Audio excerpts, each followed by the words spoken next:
Every year we get new AAA and indie horror games that make us sleep with the lights on. From carefully crafted psychological horror to action-packed survival games, 2022 has had some of the best horror games that we've seen in recent years. So keep on watching, because we're counting down 8 of the most chilling games of 2022. First up, quick side note. We really wanted to include the Dead Space remake since it was slated for a March 2022 release, but unfortunately it's been pushed back to 2023 in January, which kind of sucks because we were looking forward to, playing it this year. Now, back to the list. First up, we have Choo Choo Charles. Developed by Two Star Games, Choo Choo Charles is pretty unusual for a horror game. The name, Choo Choo, doesn't really strike fear in your heart at first, until you load up the game. You navigate an area just by using an old rusty train that's fitted with a machine gun. Now that's an Evil Within vibe. If you've got the machine gun, what could possibly beat you? Well, you soon realize that you're not alone. There's a terrifying spider train somewhere in the area, and it's coming to get you. No, Spider Train isn't like a name. A train has creepy spider legs that scuttle its way towards you. The people in the town are in danger, and you're about to get yoked by a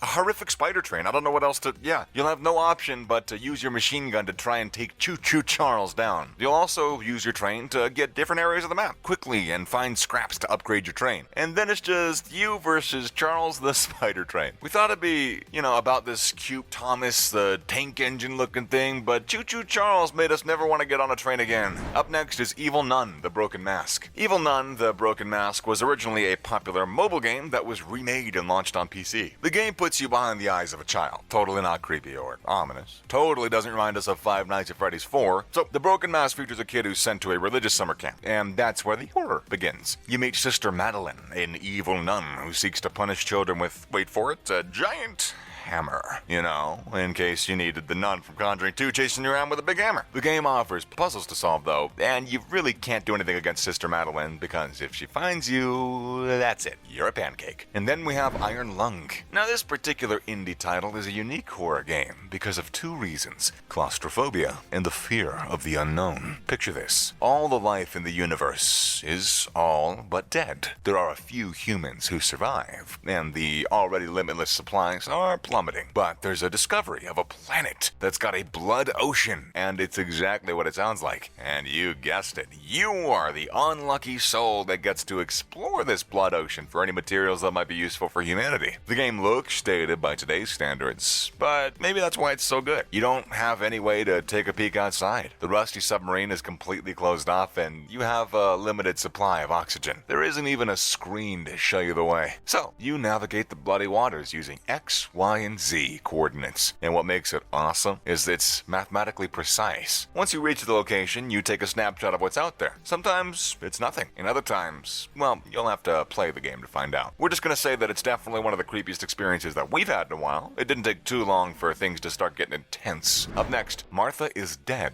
Apparently this game isn't about Batman's mom, but the title still applies, Martha's Dead puts you in the dangerous World War II territory. The Germans and the Allied forces are waging war in Italy, but soon a young woman's body is discovered. Turns out that she drowned. But the rest of her story is a mystery to us. Was she murdered? Did she drown herself? It's our job to find out. Plot twist: we play as Martha's twin sister, Gialua, who becomes obsessed with finding things out about her sister's tragic death. But as the game goes on, her narration becomes a bit unreliable. To unravel the mystery behind Martha's death, you use a vintage camera to take photos of interesting objects around Martha and the Giulia's family estate. And if you're gonna play this game, fair warning, it's gruesome. There's body horror involved, and it is not for the squeamish. Another is Sons of the Forest. We are pretty excited for this one. Sons of the Forest is slated to launch in October of this year after facing a delay. For those who've played 2014's The Forest, this game is highly anticipated. The Forest follows Eric LeBlanc, who has to fight off cannibalistic monsters while he's trying to find his son, Timmy. What we loved about the original was the fact that you didn't know whether the mutant cannibals were attacking you or whether you were invading their lands. And the game's AI was genuinely smart, and we're expecting the same from the upcoming sequel. From what we know so far, Sons of the Forest will follow a character who's been sent to a remote island to find a missing billionaire, but finds themselves in a cannibal-infested nightmare. There's new mutants to fight off, and since winter will be a prominent season of the game, you won't be the only one trying trying to survive and find something to eat. Sons of the Forest is a promising 2022 title, and we for one cannot wait to get our hands on it. Next up, Phobia Saint Dinfna Hotel. If you've played the first Outlast game, then you've definitely gonna enjoy this one. Phobia Saint Dinfna Hotel is a mouthful to read for sure, but the game is way better to play than it is to say. It's a psychological horror game that puts you in the mind of Roberto Leite Lopez, who travels to Santa Catarina following a trip from his friend Stephanie. Saint Dinfna Hotel is rumored to be a hell on earth type of place, with disappearances and paranormal activity. Young Roberto wants to prove his mettle, but soon finds out that there's a whole other world inside the hotel. He finds a camera that reveals horrors within the hotel, including a fanatical cult and human experimentation.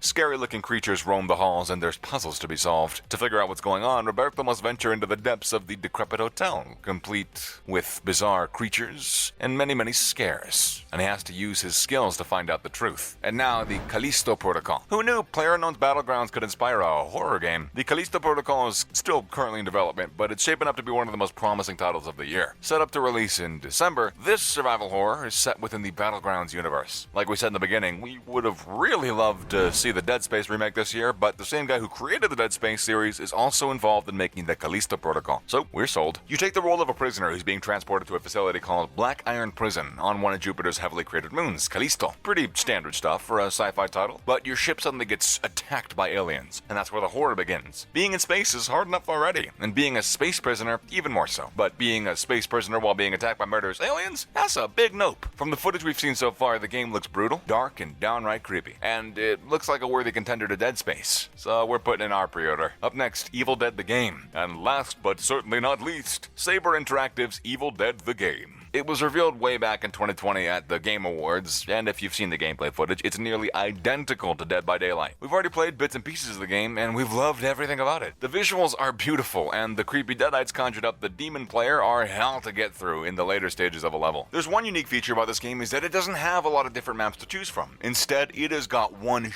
huge map area that contains different areas that the players can just explore. You get spawned in different areas randomly with your team, and you hunt for loot to upgrade your abilities. And then you've got your basic objective. Collect the 3 pieces of the map, find the Necronomicon pages and the Kandarian dagger, and then finally defend the Necronomicon. It's pretty simple, really. And with a multiplayer focus, it always is worth playing with a bunch of friends. And it doesn't skimp on the creeps either. If you decide to play as the demon, you get some neat tricks to increase the fear meter of the survivors. Fear plays a huge role in the game, and the more you increase a player's fear, the easier it is to possess their character. Pro tip, if you're the demon, you can possess a car and drive it away from the survivors. Since fear increases the longer a survivor walks on foot, this move will make it harder for the players to keep their cool. You're welcome, and that's a wrap for this video. Thanks for watching, we'll see you in the next one.